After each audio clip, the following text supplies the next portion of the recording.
ADN Podcast. ADN Podcast. Voces con contenido.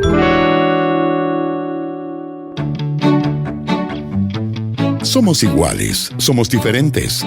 Somos 19 millones de temas por conversar. Somos País ADN, con Aldo Schiapacase y Piedad Vergara. ¿Era nube rollizo o era tormenta? Me perdí.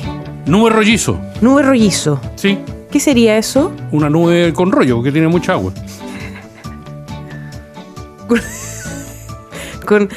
No, en realidad no es eso. ¿No has visto cuando a los niños le dicen que está rollizo? Está... ¿A ti te lo dijeron de niño? Desde niño. Desde niño. Es que yo creo que por eso lo plantea de esa forma. No, la nube... Bullying a los 32 segundos de programa. Es un nuevo récord. Sí. Es un nuevo récord para este Ha sido un programa. nuevo récord. Anda como nube rolliza, eso. Pero si él mismo... Iba para allá tú mismo. Me acaban de decir rollizo, Juan José. Bienvenido. Después de lo de Lucas Barrera. ¡No! ¡No! Explíquense. No sé qué es Lucas ¿De qué Barrera. están hablando? Anoche estaba transmitiendo un partido con alta audiencia y me comí un fake, pero así A ver, entero. ¿cuál? entero. Cuéntalo. Pero Que antes la Aldo... plata había comprado Lucas Barrera. Y la gente como Juan José, pendiente en su casa, y, Anotando el fake. rollizo, pelotudo, le gritó al televisor. Nadie te dice rollizo. Tú mismo nomás te has dicho. Ustedes estaban viendo ese partido de trascendencia Nacional. continental. Exactamente. Y yo estaba viendo a la gloriosa Unión Española ganando en el minuto 90 con gol Puerto Montt. en Puerto Montt de visita con gol de Droguet. Un saludo a Droguet. Muy bien. Perdón. Camila, hay cuestiones que yo creo que por interés nacional deberían tratarse en quinquenio o en decenio. Pero deberíamos tener lista la discusión en torno a cuántos días feriados va a haber para el 18 de septiembre. Desde antes, ¿eh? Sí, no empezar a discutir en agosto y esas cosas. Independiente de cuántos días feriados caigan en un año. Yo estoy de acuerdo con eso. ¿Sí? Sí, o sea, Establecer una ley de que siempre sean 3. por ejemplo... Pero si son sabemos menos de- que nos si son gusta menos de 3, disfrutar, si nos gusta disfrutar, para el planifiquémoslo comercio. con tiempo y... Para el comercio y el turismo es importante. Además es un momento importante para no solo el encuentro, también efectivamente para el impulso económico en algunos sectores. Entonces, claro, hay que hacerlo con tiempo y no así apurado. Y claramente es complejo en una discusión de este estilo que parlamentarios, incluso el gobierno, se pongan en contra de un feriado cuando hay un fin de semana que solo tiene 2 días de festejo este año, pero claramente el gobierno aquí tiene que tomar una posición categórica desde el primer momento y no empezar a trastabilar entre una vocería y otra de que quizás sí, quizás no. Y menos bailar al ritmo del PG. Y además está una discusión que se reactiva todos los años. Si es evidente, todos los años se conversa sobre Pero tan tarde. un feriado más y ahora fue súper encima, si no queda nada para Fiestas Patrias. Pero sabes que me gusta tu idea, Aldo, de pensar el paquete Fiestas Patrias integralmente, con planificación y decir siempre queremos 3 días Se mínimo. está reivindicando algo. Me como fake news, pero tengo buena idea de tanto Me en tanto. gusta. Eh, Aldo parlamentario. Está mala. no, pero cuando asumo un gobierno No decir, ganaría. Una buena idea. cuando asumo un gobierno decir, ¿saben qué? En los próximos 4 años esto van a ser los feriados. Y el año que caen 2 feriados, penca, y no sé qué. Ahora, lo que sí el partido de la gente ya está amenazando, ¿ah? A propósito, Sandra Parisi dijo, Juan José, acuérdense que necesitan los votos. No lo necesitan realmente. No, porque en el Dijo, Senado para la gran no mayoría- existen. Dijo 89, ustedes necesitan 89 votos. Es que no Pero necesitan ¿cuánto decir? 89, solo necesitan 89 para las reformas constitucionales como la que En seguridad. de la que vamos a hablar de seguridad, pero no necesitan 89, necesitan 2. Y esos 2 están en el Dr. File y Olivares y se acabó el problema de este gobierno. En la Cámara. O sea que la amenaza, Ahora, el Senado- la amenaza de Sandra Parisi cayó en nada, digamos. No es nada. Ahora, pero digamos una cosa, sí, ponerse en contra de un feriado para Fiestas Patrias es lo más impopular del mundo, con lo cual subirse, digámoslo así, nada más popular, con lo cual subirse a la micro de más feriados es puro gana-gana. Entonces, yo encuentro que, al margen de que estoy de acuerdo, porque encuentro brillante tu proposición, Muchas gracias. de que se debiera establecer al inicio o saber de antemano, por lo menos a principios de año, que uno supiera ya cuáles van a ser los feriados, de todas maneras.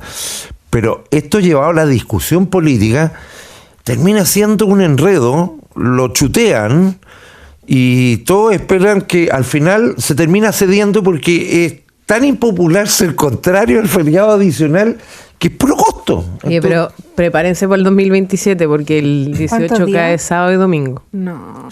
Discutamos Hay que planificar. Lo estuvo mirando. Estoy revisando nomás. 2027 les digo al tiro, sábado y domingo. Pero a ver, aquí el problema es que el gobierno se enredó solo porque la primera declaración de Quirós... 2028 mejora. La primera declaración de Quirós fue como... Dejó la puerta abierta en vez de cerrarla de inmediato. Después como que Pavés y Alvarado como que la intentan cerrar. Después, en otra declaración de Quirós, cierra la puerta definitivamente. Y así no se puede. Pues no sé lo que pasa en la comunicación. Esto es un tema que todos los gobiernos sufren todos los años. No es novedad. Y hay que saber reaccionar como gobierno a este tipo de problemas que obviamente es súper impopular estar en contra. Pero a mí me gustó mucho la salida que tuvo el jefe de bancada del Partido Socialista, Raúl Leiva, que dijo: este es un problema del gobierno. Un feriado más es exclusiva, es de... solo el gobierno de turno puede incluir un feriado más y llevarlo al Congreso que sea constitucional, digamos. Entonces, es un problema y esa es como la visión institucional y republicana de esto, republicana en el buen sentido, de que el gobierno se tiene que hacer cargo de esto porque el gobierno tiene la única facultad para incluir un feriado y todo el resto es populismo barato del que ya nos tiene acostumbrado el partido de la gente. 2029 cae martes y miércoles. Hoy está nerviosa por cómo vienen los próximos años. Estoy revisando para ver cuándo tenemos que empezar a preocuparnos de esto. Previa. Claro, para tener la iniciativa previa. El 2028, lunes y martes. Mejora. Próximo año empecemos a planificar con tiempo porque cae sábado y domingo. Cae sábado y domingo. Por el espíritu de un viernes. Por el espíritu de este gobierno no querrá incluir feriado nunca más y supongo que querrá sacar alguno. Trabajar 52 horas. Por supuesto. Así que... No, yo creo... Quiero reivindicar al Partido de la Gente porque populismo barato declarar o decretar feriado el 17 es beneficioso para la población. Es azul. Sí, está por enmendarlo. Sí, no. Después del bullying feroz que sufrí al comienzo de este programa de parte de dos integrantes de este panel, estoy por ganarme por lo menos la audiencia. Estamos contigo, estamos por el feriado, entonces. Yo quiero, para ser consecuente con el arranque del programa de hoy, quiero un festejo del 18 rollizo. Vamos a quedar rollizos. Lo que queremos es quedar rollizos. Ese es el trasfondo de esta discusión. Estamos con Camila Miranda, abogada, diplomada en estudios de género y en filosofía política, directora de la Fundación Nodo 21. Camila, bienvenida. Con Juan José Santa Cruz, empresario a cargo del diario digital El Dínamo. Bienvenido, Juan José. Buenos días, muchas gracias. Y con Danilo Herrera, cientista político y socio director de Factor Crítico. Bienvenido, Danilo. Muchas gracias. Pasado el tema del 18 y del feriado y de lo populista que puede ser o no, y de que tú entonces te sumas a esa ola, Aldo. ¿A la populista? A la populista, sí, total. Lo acaba de hacer, ¿no? Pero... Quiero advertir desde ya que tengo mucho trabajo para el 18, o sea, que no voy a salir, no voy a viajar y que nada. Yo te lo voy a anticipar. Yo que te digo, Aldo no puede estar a favor de más feriado el 18 porque lo van a mandar porque hay partido. Pero no hay partido el 18. Wanderers con Real Madrid el 19 de septiembre. ¿Y te vaya a Madrid? 7:30 de la mañana. No. Es decir, ¿tú crees? No voy a Buenos Aires, voy a Madrid. Lo mandan. Ya, en fin. ¿A dónde te van a mandar? No, pero además hay Copa Davis. Se dan San Católico y Coquimbo, hay Copa Libertadores. Hablemos de alguien que se anticipa a los feriados. Siempre a los 18 hay Copa Davis. Sí. No, la familia me quiere más que usted. En mi familia dicen el rollizo no va. Vamos a la playa, pero el rollizo no va. Gracias, Pia. De nada. Pero aprendimos una palabra. Yo sí, con concepto que Aldo mismo graficó, hizo gestos, entendió. Y nos enteramos de los feriados del año 2028. El 2029, guárdese ese 18. Guárdese ese 18. 13 minutos de tu programa. Ya, Danilo, ya. No, Danilo. Hablemos de la salida, de la nueva salida del gobierno. Tú que llevas la cuenta de eso y cuéntanos también de la iniciativa que tú tienes. Nueva salida del gobierno, se pide la renuncia en realidad, de la Seremia de Salud de la región de los Lagos. Ok. Yo no quería, pero bueno. ¿Cómo que no quería? Hay una gran página web que se llama renunciascas.cl, la pueden visitar. De un gran cientista. ¿Qué le pusiste en la S? Porque si no... No, esa estaba ocupada, igual lo busqué. Si no está en el registro de banco, ¿no? Así es. No, renunciascas.cl. Llevan 40 autoridades que han salido del gobierno por distintas razones. 33 seremis, 5 subsecretarios, 2 ministras. Quiero reivindicar un reportaje que hizo Paulina Dayán de Salazar en El Mostrador, que fue a buscar los números de Boric. Y en este mismo momento eran 14 en Boric, la mitad. A estas alturas. A esta altura. Claro. Y en Bachelet 2 y Piñera 2, alrededor de 10, dice la periodista de El Mostrador. Aquí hay un problema relevante de este gobierno que al parecer no se ha querido hacer cargo, que hay un problema para buscar a las personas, hay un problema también de búsqueda de profesionales. Hay un par de seremis que renunciaron, les pidieron la renuncia porque andaban buscando militantes del Partido Republicano o hijos de militantes del Partido Republicano para cargos profesionales en el Estado. Acaba de pasar lo mismo. Ayer también El Mostrador sacó un reportaje de la Seremi de Economía de Arica que se andaba peleando los cargos con RN. Cargos profesionales, no son cargos de confianza, como el fiscalizador de la Seremi tiene que ir un RN o un republicano. Eso es un problema. Y este gobierno no ha aparecido, no tiene una respuesta al respecto de esta crítica. No tiene la gente indicada. Yo tengo una tesis de que no quieren tener la gente indicada. Que se vio en el gabinete, se vio en los subsecretarios, donde no hay militantes. No hay gente preparada. Hay personas en Chile Vamos que tienen 8 años de experiencia en los gobiernos. Hay personas de exdemócratas que tienen experiencia en gobiernos de la Concertación. Y esas personas no han sido convocadas para esta administración. Y pareciera ser que los republicanos quieren armar un gobierno de republicanos independientes. Y creo que es legítimo, pero estos son los problemas que enfrentan. Eso, renunciascas.cl, vayan a verlo, 40 renuncias en 5 meses. Camila Miranda. Oye, en el caso en particular, estaba leyendo y la ex Seremi tiene 2 querellas, 6 tutelas contra ella, 9 denuncias por ley Karin. O sea, había un problema efectivamente ahí en las relaciones laborales en el lugar de trabajo, y junto con el problema de diseño inicial de equipo que lo vimos a nivel ministerial y que lo hemos visto en tantas salidas de autoridades, también hay otra conversación sobre que no basta con nombrar autoridades, hay una cuestión de acompañamiento, de capacitación y de orientaciones. Entonces, ¿cuáles son las orientaciones que se le entregaron a las distintas autoridades? Que no tengo claro cuáles son los motivos de esas querellas, tutela y denuncia, pero si hay una política, por ejemplo, de despidos masivos sin causal justificada, etcétera, etcétera, probablemente están tensionando en exceso los espacios laborales. Esto lo planteo como una pregunta, una hipótesis, porque efectivamente las autoridades no se mandan solas, tienen lineamiento, y cuando ves que hay tantos desafíos de que se están produciendo conflictos en tantos lugares, en tantas seremis, es importante ver cuáles son las políticas de acompañamiento que está desplegando el gobierno y si está desplegando alguna. Y claro, ayer se cumplían 5 meses de gobierno, entonces la cantidad de rotación de autoridades igual es compleja para la estabilidad de las instituciones que tienen que responder y dar respuesta. Siempre hay una autoridad.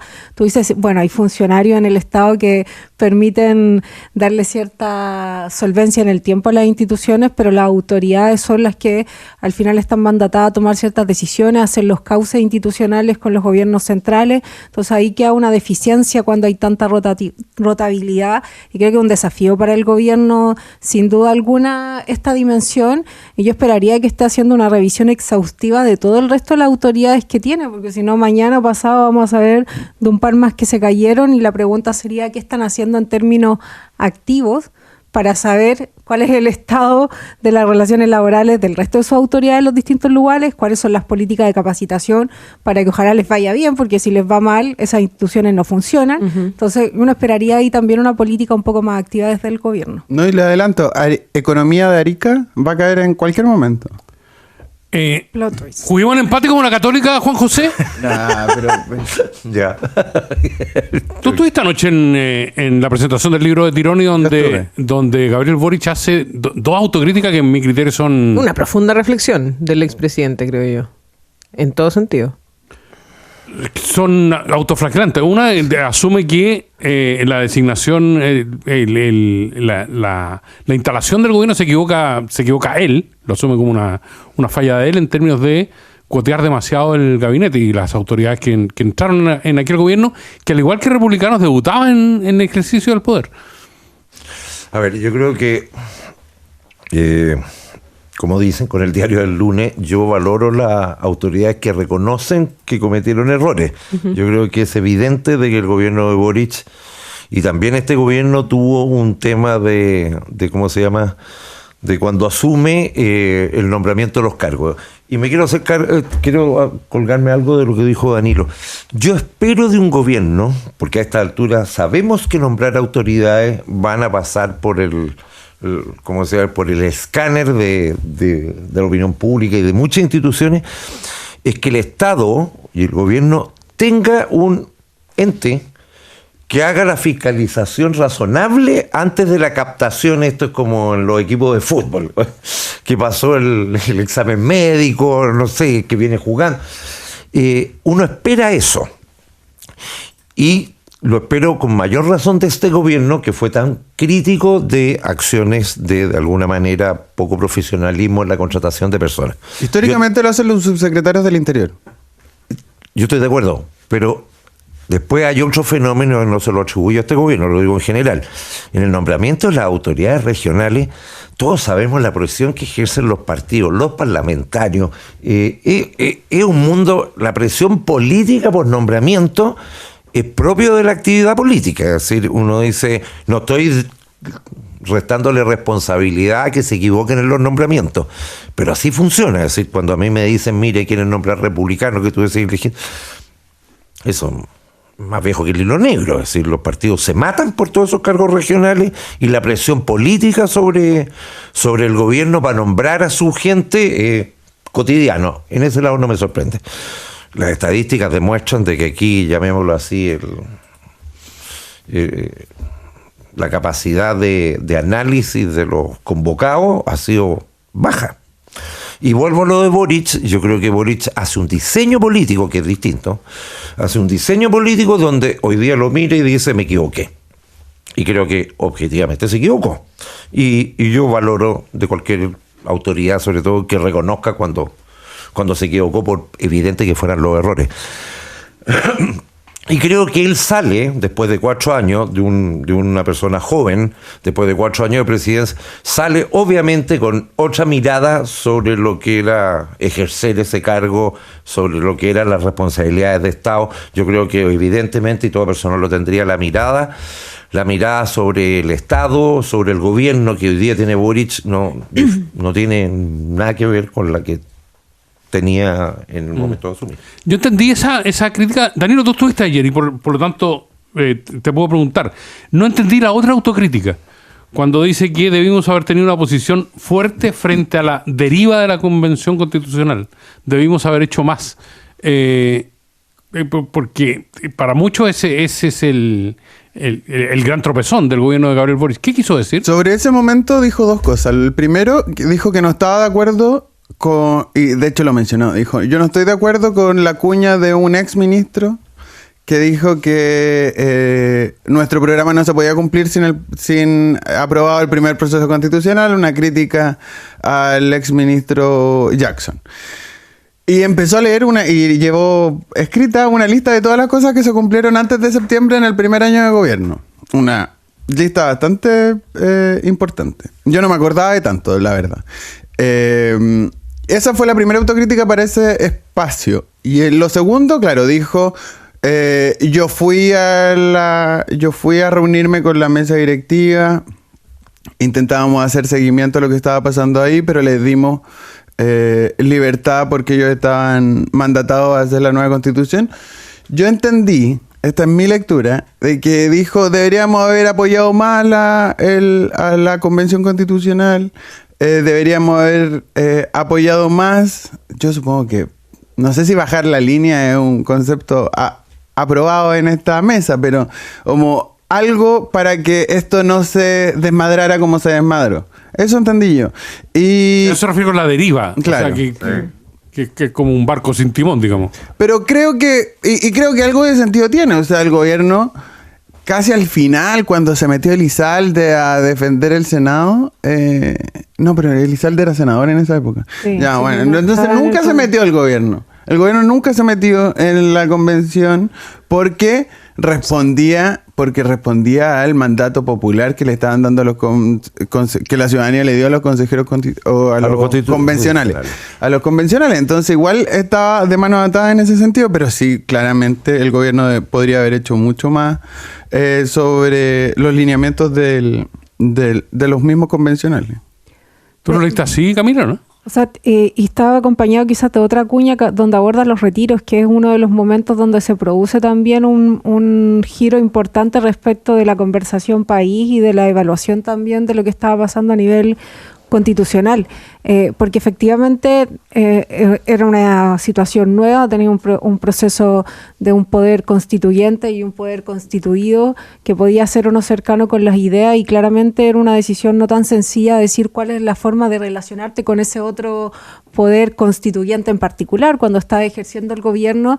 Y ahí efectivamente una conversación, y esto en otro momento lo hizo como autocrítica el presidente, haber esperado al resultado de este proceso para empujar reformas importantes, por ejemplo la discusión previsional o la condonación del CAE, esperando que la Constitución hiciera ajuste más sistemático en varios ámbitos, por ejemplo en la seguridad social o en la forma de entender la educación. Entonces yo creo que es una mirada, o sea, entendible de hacer respecto de cuánto más se podría haber hecho, de qué manera se podría haber construido un vínculo con ese otro poder que estaba ocurriendo, y cuando gira efectivamente el escenario, en política uno tiene que definir también, hacer giros y intervenir políticamente, y por eso cuando se habla esto de la deriva, o sea, hay un momento donde ya es medio obvio los que estábamos más metidos en la construcción de estrategias de campaña, etcétera, que era muy difícil repuntar respecto a la aprobación que iba a tener ese proceso constitucional, y entonces claro, ahí se podría haber intervenido de alguna manera y hay distintas formas de hacerlo. Entonces me parece relevante hacer esas lecturas. Por supuesto es distinto hacerla ya cuando ya pasó harto tiempo que las decisiones que se toman en ese momento, y claramente podría haber sido otro escenario el que estaríamos viviendo en este momento si ese proceso constitucional hubiese devenido en un cambio constitucional, estaríamos en otra situación política, en otra conversación. Entonces me parece igual interesante, aunque no modifique la realidad actual, hacer esas lecturas, porque podrían volver a ocurrir procesos constitucionales y de nuevo se instale la pregunta sobre cuál es la relación entre el poder constituyente y el constituido, y ahí qué responsabilidades o deberes tiene alguien que ejerce la presidencia de la República en un contexto así. Importante también, perdón. Aquí le toca a Juan José. No, solo 10 segundos. Importante El gol del minuto 90. además de la autocrítica, además de una lista de autocríticas que es más grande que la que hemos hablado, también relevó algo que a mí me tocó, sobre todo porque yo estuve en ese proceso como cubriendo, el segundo proceso constitucional del que nadie habla. Y ahí mencionó la ultraderecha. La ultraderecha armó su constitución a su pinta, que es un poco lo que van a presentar en los próximos días. Como reformas constitucionales. Y la ultraderecha armó su constitución, y parece ser que a la opinión pública y a la prensa, sobre todo a la prensa tradicional, no le dejaron de hablar del segundo proceso, pasó el en contra, ganó el en contra, y en los que están gobernando hoy día, las mismas ideas que se van a mostrar en la reforma constitucional, que supongo que vamos a hablar en el segundo bloque, estaban planteadas en el texto constitucional de los republicanos, que fue rechazado por amplio margen, del que nadie habla y los medios callan. ¿Sigamos jugando al empate, Juan José? Ya. Porque va a llegar el momento en que Kast tenga que revisar este momento. Y ¿te parece lógico que no tenga vocero todavía? ¿Te parece lógico los errores que ha cometido? ¿Te parece lógico ir a cuestionar la CACEN y que tenga que ser sus mismos ministros que salgan a corregirlo, ¿no? A ver, yo el tema del vocero, creo que en general en todas partes del mundo hay vocero. ¿Ya? Ahora, y es relevante tener un buen vocero que represente bien y que haga bien los planteamientos. Y a diferencia de la vocera, si es que tienen un vocero y nombran un vocero, ese vocero tiene que estar en el comité político, tiene que ser una persona que está empapada de lo que está haciendo el gobierno, de cuáles son las políticas del gobierno. El vocero no es una persona a la cual tú le entregas una minuta de lo que está ocurriendo, está involucrado en el núcleo de decisiones. Es eso. Ahora, si tienen a alguien en vista, sí, no, la verdad no tengo idea, pero sí lo encuentro necesario. Preferible no tener a nadie que otro la asuma si es que no tiene certeza de tener a la persona correspondiente, pero digo, en gran parte del mundo el vocero cumple un rol relevante en la transmisión de las políticas públicas, de la dirección del gobierno y de los mensajes, ¿ya? Al margen de lo sectorial. Eso por un lado. Aquí el no tener vocero también hace que el rol del presidente sea tomar posiciones y asumir, entre comillas, vocería o liderazgo frente a temas que muchas veces no son del presidente. Y eso yo creo que está ocurriendo. Yo personalmente lo de la CACEN entiendo lo que quiso decir, pero un error. Yo creo que el presidente no debe participar en tanto tema porque te pone a dar una opinión que después te tiene que decir, etcétera, y eso va bien de la mano con no tener vocero. Y con esta suerte de visión que hacen tan desoladora del país, digamos, que hay más pobres de los que aparentemente somos capaces de contar, que el país está en un pantano. Puede ser. Yo hay una cosa con la cual concuerdo. Con un pesimismo que termina traduciéndose en la encuesta, pues, Juan José. No, yo creo que uno tiene que tener una claridad y una obligación como gobierno que siempre mostrar horizonte hacia adelante. Si estoy gobernando y voy a hacer determinadas políticas, es porque le tengo que decir y transmitir a la población que veo un horizonte de futuro esperanzador. Claro. Si no, la verdad, el cuento es que es como decir, ¿para qué me doy vuelta en lo mismo? Otra cosa muy distinta es que tú digas, estoy en esta situación, nos vamos a entrar en una situación de economía estancada, de bajo crecimiento, de baja generación de empleo, en una crisis de empleo, llevamos no sé cuántos años en esto, y se requieren reformas profundas si quieres salir de ese estancamiento. Pero tú te dices, queremos salir de esta manera porque vamos para tal lugar. Claro, que hay un norte. Camila Miranda, Danilo Herrera, Juan José Santa Cruz están esta mañana con nosotros, País ADN. ¿Te gusta la agenda de seguridad que presentó el gobierno, Juan José, o no? Sí, me gusta. Pese a que siga sin perseguirse el secreto bancario y pese a que está en debate la presencia de los militares en las calles. A ver, yo me quedo con dos cosas. El tema del secreto bancario tiene dos aristas. Primero, yo no conozco casi no existen casos donde se ha querido revisar las cuentas corrientes que no se haya podido hacer. ¿Ya? Uno tiene su aprehensión con respecto a la filtración, el Estado. Es como diciendo, uno como usuario, ¿hasta qué punto el Estado puede entrar y estar mirándome todo? Yo tengo mis aprehensiones con el secreto bancario, como diciendo cuánta gente accedería a los datos de las cuentas corrientes de las personas.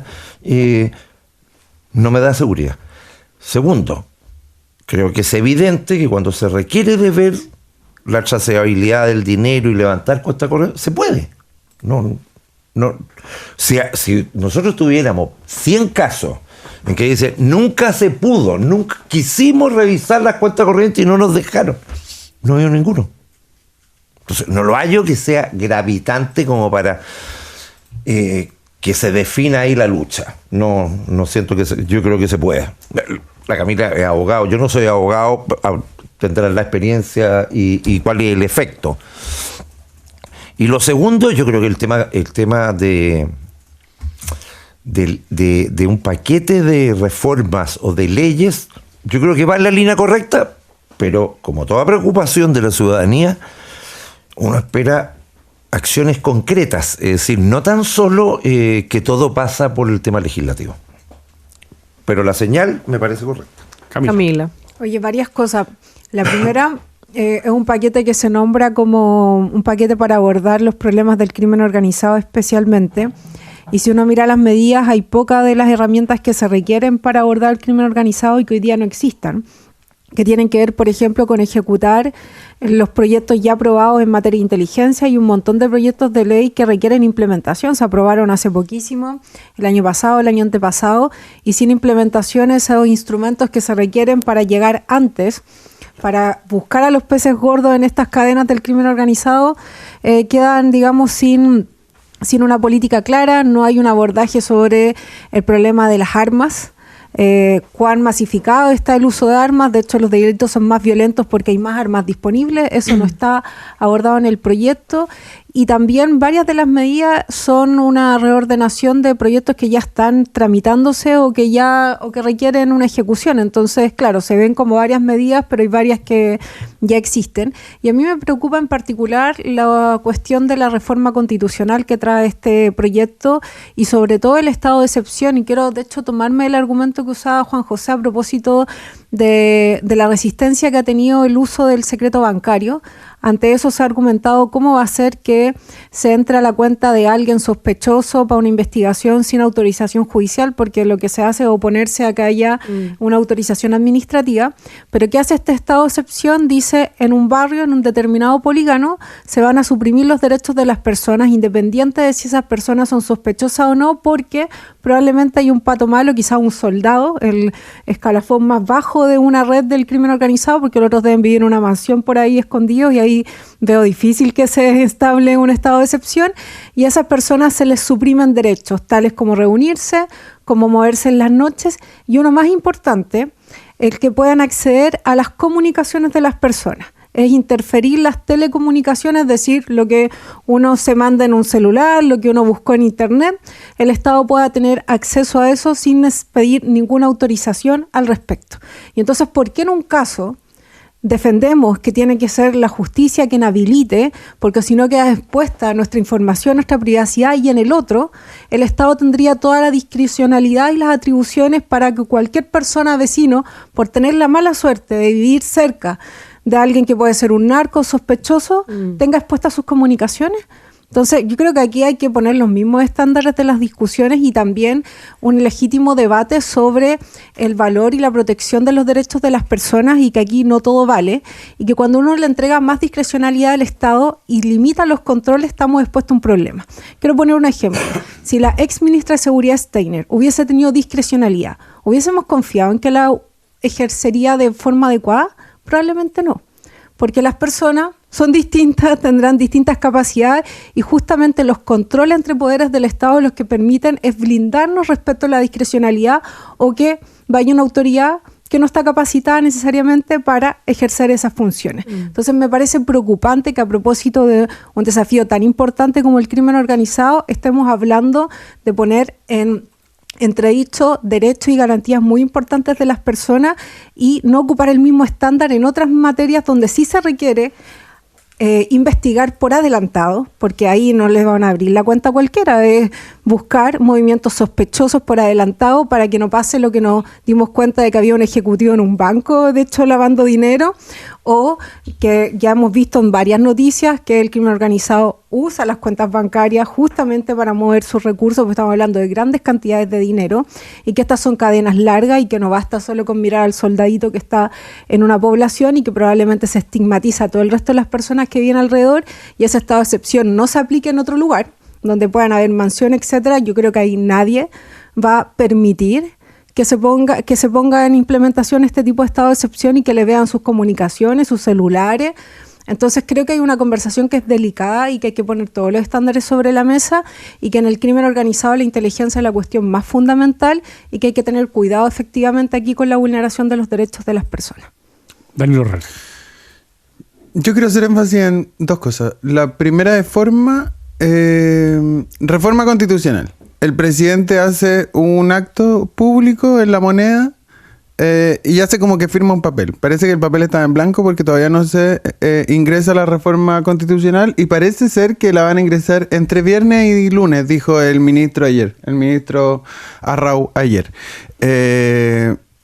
como el sentido del espectáculo, yo entiendo que tiene que marcar la agenda, entiendo que su cadena nacional de la semana pasada no dijo absolutamente nada y no marcó absolutamente nada. También entiendo que dio una entrevista esta semana en una radio enemiga y tampoco marcó, además de lo encuentra Casén, no dijo absolutamente nada. Y entiendo que hay que hacer hitos comunicacionales, pero al menos no firmar una hojita en blanco cuando están ahí y que vaya un ministro a dejar el proyecto de ley cuando se firma. Eso de forma. De fondo, sobre la reforma constitucional en particular, que aún no la conocemos, a pesar, como dije, que el presidente la firmó el lunes, quizá una hoja en blanco. Aquí hay un objetivo oculto que no se está diciendo y hay que explicitarlo. Aquí queremos meter seguridad ciudadana, seguridad pública, vamos a ver la redacción por la ventana. Es completamente innecesario, pero por la ventana hay que ver la redacción porque el objetivo es hacer constitucional proyectos de ley abiertamente inconstitucionales. Ya pasó con escuelas protegidas donde el Tribunal Constitucional, no yo, el Tribunal Constitucional dijo que era inconstitucional. Va a pasar en registro de vándalos e incivilidades. Va a ocurrir, es abiertamente inconstitucional y yo supongo que esta reforma constitucional es para ser legítimo, para ser constitucional, porque va a ser ilegítimo igual, para ser constitucional, que cuando pillen a un cabro en cualquier comuna del país rayando una muralla, le quiten el CAE. Y cuando pillen a un cabro en Vitacura rompiendo un grifo, no le vaya a pasar nada. Bueno, le van a quitar el CAE, pero no lo iba a usar, así que da lo mismo, es lo mismo. Y esa discriminación, yo creo que la reforma constitucional la va a intentar hacer constitucional y eso es un problema mayúsculo en tema de derechos. Y lo último, bueno, la Camila habló de lo del secreto bancario y que no hay nada en este proyecto, en esta agenda, 30 proyectos de ley, nada de inteligencia financiera. O sea, yo estoy de acuerdo con levantar el secreto bancario. Si no quieren hacer, díganme cómo perseguimos la plata. Denme otra alternativa. Sí, ok, yo estoy a favor del secreto. ¿Cómo se persigue hoy día? Pero dame No, te hago la pregunta. Entonces, denme una alternativa. Lo que está ocurriendo ahora parece que no está funcionando. Entonces, denme una alternativa. Y no hay esa alternativa. En los 30 proyectos de ley no hay nada de inteligencia financiera. No hay nada. Ni uno solo. Y lo último que a mí me parece impresentable que una agenda legislativa de seguridad no tenga nada de prevención del delito. A los niños que captura el crimen organizado no se mencionan en estos 30 proyectos. Nada de niñez, de niños, niñas y adolescentes que son capturados por el narco. No existe línea sobre eso. Y eso es un problema cuando uno presenta una agenda de seguridad amplia, una mega agenda, le están poniendo ahora los medios. Nos queda un minuto. No. Un minuto para cada uno. Ya, 3. Camila, ¿qué te parecen los cambios que se están introduciendo en la ley Karin? Nos cambiamos de... Sí, total y absolutamente de tema. Oye, dale el minuto libre a cada uno. Minuto libre, me gustó esto. Es que contigo quiero hablar una cuestión de puro prejuicio, Juan José. O sea, va a preguntar de plata seguramente. Me parece que no hay que retroceder. En primero, lo que hace la ley es que poner sobre la mesa que hay situaciones que ocurren en los espacios de trabajo que son complejas y no tenían mecanismo para ser abordados. Efectivamente, en la práctica la ley Karin ha tenido ciertas dificultades, pero eso no significa retrotraer la ley, sino ajustar todas esas dificultades que ha tenido la implementación de la ley y que tienen algunas normativas en particular que son medias complejas. Yo lo que no estoy de acuerdo en retrotraer esta cuestión a foja cero. Pero en virtud del empleo, ni siquiera en virtud del empleo. ¿Cómo? Ni siquiera en virtud del empleo femenino y la argumentación que se ha dado, ¿no?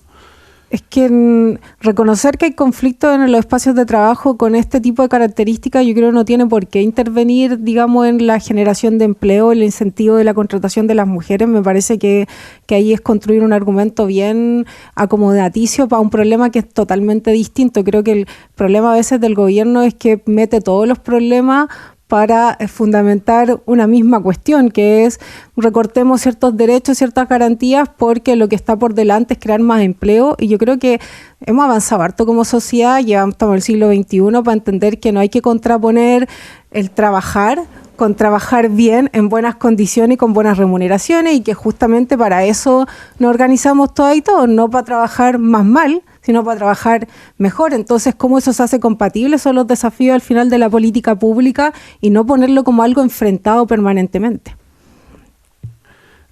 Danilo, elige tu tema, o sea, no. Oye, ¿quieres decir algo a este respecto? Dado que no tocamos el tema, porque en otro, sobre el tema municipal, quería dar un dato. ¿Ya? Se habla de la caída por el no pago de contribuciones, los adultos mayores, de que dejarían de percibir, y se produce toda una discusión. Yo doy un dato. En el mes de enero corresponde reavalúo de los bienes raíces no agrícolas, por ley, que le implicarán a los municipios un ingreso aproximado de 280.000 millones de pesos. Vale decir, extras. Vale decir, lo que quiero decir es que el efecto con respecto a es cero. Es decir, si miro, digo, de aquí a enero, el efecto es cero. De enero hacia adelante. Danilo, decía recién Juan José que al vocero de gobierno hay que pasarle una minuta por lo menos. Cuando el vocero es el ministro del Interior y no cacha, a ti te ha irritado el tema, ¿no? Lo que pasó es que el sábado este gobierno, sin contarle a nadie, no salió en la prensa, no le contaron a la prensa, los periodistas están bastante molestos, de hecho, en la copucha, el gobierno, así se llama la oficina en la moneda. Sabemos. El gobierno fue al Tribunal Constitucional sin avisarle a nadie para declarar inconstitucional un artículo de la mega reforma que obligaba a las distribuidoras de servicios básicos a reconectar el suministro en zonas de catástrofe. Tenían plazos asignados, creo que son 24 o 48 horas, dependiendo del servicio básico. No le contaron a nadie. Lo hicieron de forma secreta. No le contaron tampoco al ministro del Interior, el jefe de gabinete y vocero de gobierno. Y se enteró, parece que por la prensa. Cuando le preguntan... En conferencia.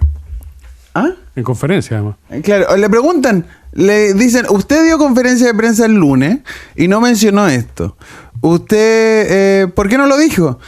Y abro comillas, el ministro vocero de gobierno y jefe del gabinete, abro comillas, esa información yo no la tenía. Eso dijo el ministro vocero de gobierno. Es impresentable. Pucha, en algún momento vamos a tener que discutir las declaraciones del rector Peña sobre el periodismo, básicamente. Que me parece. Pero tú tienes que dar tus declaraciones al respecto de las críticas del periodismo, Aldo. Ustedes dos son los únicos periodistas acá. No es el día en que yo tenga que hacer crítica con respecto a nada después del fake de anoche. Sí, darle un respiro. Juan José, puro prejuicio. Pero ¿me podía explicar qué significa que baje la graduación del vino en Chile, no? Y lo que pasa es que... 11,5, 8,5, encuentro que es un exceso, ¿no? Sí, pero básicamente por un tema de industria. La industria del vino, el consumo de vino ha caído fuertemente en el mundo. Ha bajado, sí. Ha bajado, ¿ya? Entonces, no es que ha bajado el consumo en Chile. En el mundo. En el mundo. Y, por favor, no soy experto. Porque soy por eso es puro prejuicio que te haya preguntado. Puro prejuicio de que te pregunten. Es un tema de que hay, en general, un mayor consumo de bebidas con más bajo nivel de alcohol. Entonces le permiten al vino hacer esto para ser más competitivo contra... Están haciendo cócteles de vino. Y esto es vino en fruta, en lata y todas esas cuestiones, ¿no? Se están poniendo como cóctel de vino. Ahora, se llaman así, cóctel de vino. De verdad, le hago un comentario. En Chile, que nos caracterizamos por ser un país del vino, salvo 2 viñas, todo el resto de las viñas están perdiendo plata en forma muy importante.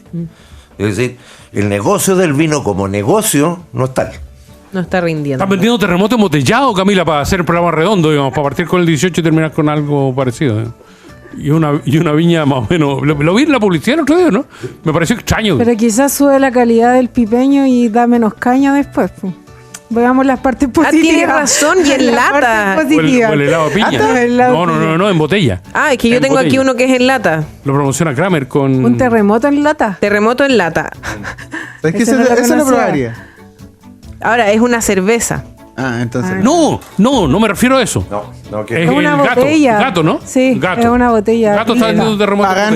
Pero por eso esta hace mención? rato. No. Deberían. Ahora vamos a llamar a la salida para curar. Pero no sabemos si el 18 No, pero lo de gato desde el año pasado, no es nuevo. se aumentó. Son unos botellones grandes. Buri. Empezamos con Buri, terminamos con Buri. Programa redondo. Muchas gracias, Juan José Santa Cruz. Rollizo. Sí, muchas gracias, Camila. Buen día.